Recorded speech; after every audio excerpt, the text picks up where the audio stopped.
One of my favourite stories when I was a kid growing up was the story of King Alfred and the cakes. And Alfred was king of southern England a little over 1,000 years ago, and he's the only English king to have earned the epithet the Great, so he was a bit of a hero. But early on in his reign he faced a disaster.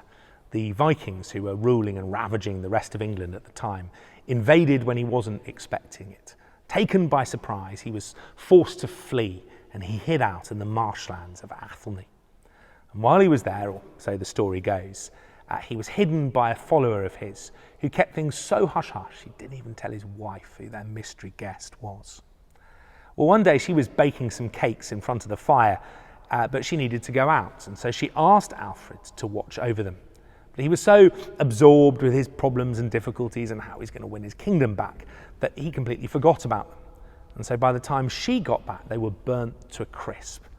Well, she was understandably prettily annoyed, and I just remember the picture in my kid's book of her really laying into Alfred and giving him a right telling off. But at that moment, her husband bursts in, sees what is happening and says, No, you can't do that.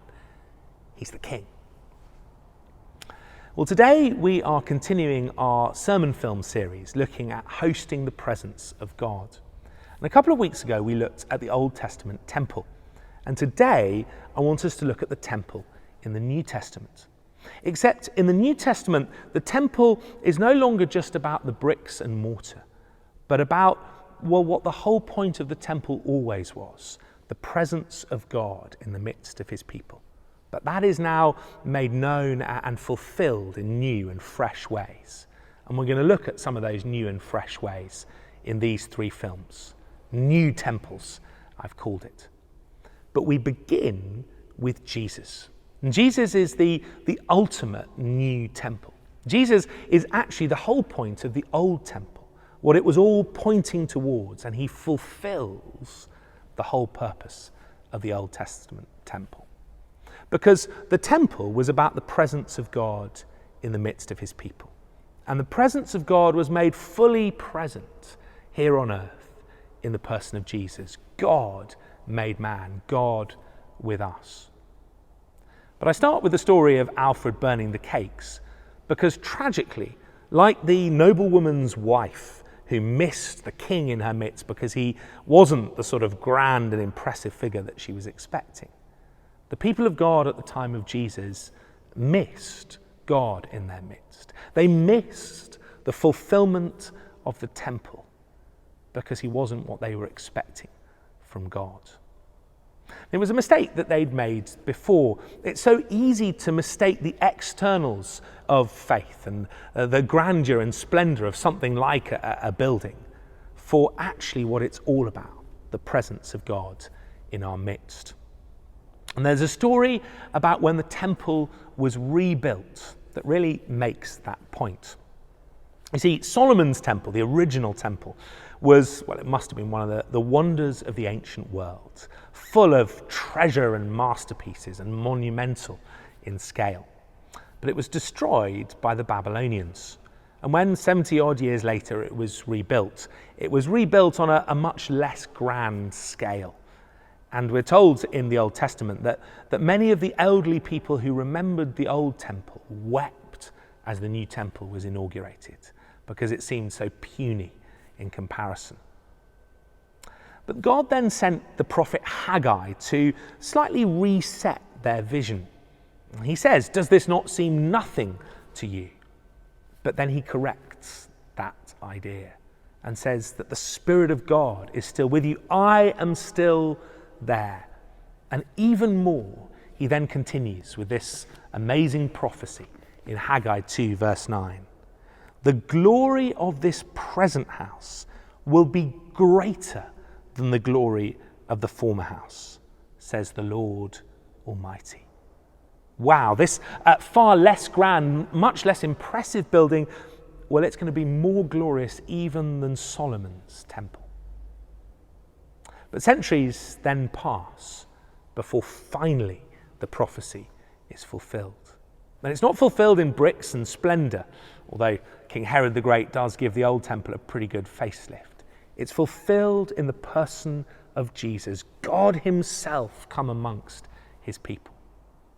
and yet tragically they miss it. And yet there's a couple of points in the Gospels where Jesus flags up that this is what is happening. He describes himself in one place, for instance, as one greater than the temple. But perhaps the key verses to go to are in John chapter 2, where Jesus, he drives everybody out of the temple. He makes a whip out of cords and he throws over the tables of the money lenders and business people who were making a profit in the temple courts and getting in the way of people who are trying to pray and to worship. And he drives them from their business.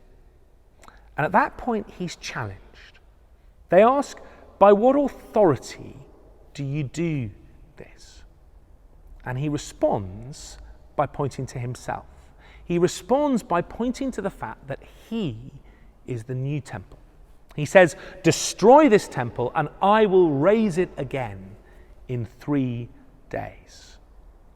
Now they think he's talking about the bricks and mortar temple, and they said it took years to build. You can't put it together again in 3 days, and they miss what is happening in their midst, like the noblewoman's wife and King Alfred.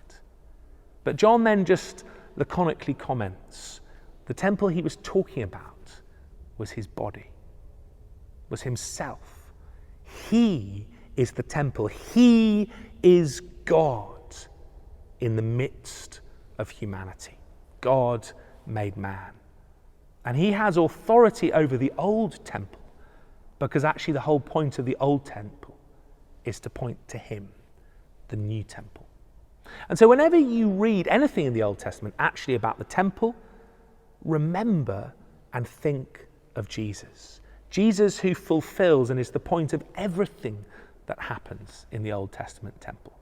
From the sacrificial system that, as we saw a couple of weeks ago, points towards his death on the cross, to the very heartbeat of everything in the Old Testament, the sign of God's presence in the Holy of Holies, which is fulfilled in God's ultimate presence in our midst, in Jesus.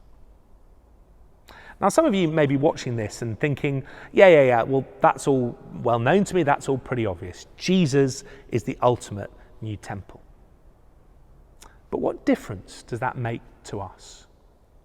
Well, I want us to reflect on the fact that people so easily miss that at so many points during the history of the people of God, and wonder whether we sometimes run the risks of doing the same thing. Can we make our faith about buildings?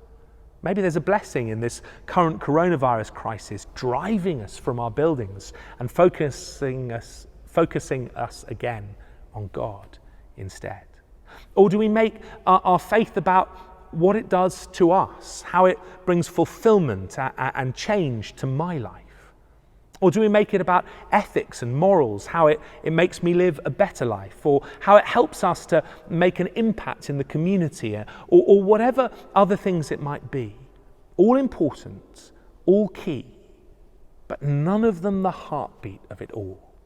It's all about Jesus. And so as we start these films on the new temples, let us refocus on Jesus. Let us fix our eyes upon him, the ultimate and supreme temple, the fulfillment, if you like, of all other temples. Jesus, who is God made man, God with us. So can I encourage you to just spend a few moments now fixing your eyes on Jesus, meditating on him, remembering him, and turning to him in prayer.